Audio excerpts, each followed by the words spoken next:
All right, well, turning now to the latest on the kidnapping of 4 Americans in Mexico. Mexican authorities say at least one person has now been arrested after 2 of the people were found dead.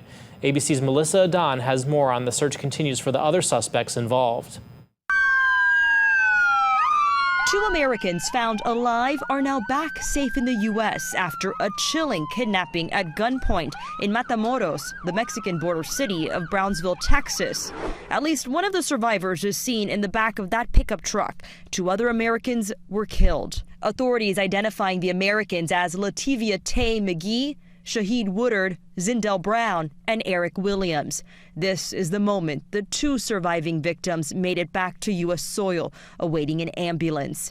Eric Williams called his wife as he was being transported to a hospital in Texas. It was just tears of joy, I guess, that he's alive. Mexican officials say he was shot in the leg. I didn't even want to imagine what he was going through. Shahid Woodard and Zindell Brown killed during the kidnapping. Their bodies now headed back to the U.S. The other survivor is Lativia Tay McGee. I was thanking the Lord. I said, thank you, Jesus, that there is a God.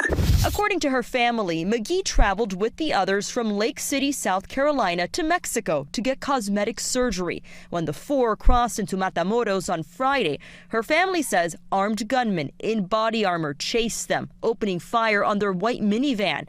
The gunmen then kidnapping the group. A Mexican bystander also killed. Mexican officials say it was a case of mistaken identity.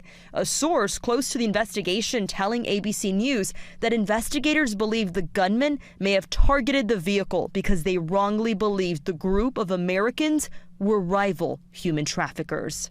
Melissa Adan, ABC News, Los Angeles.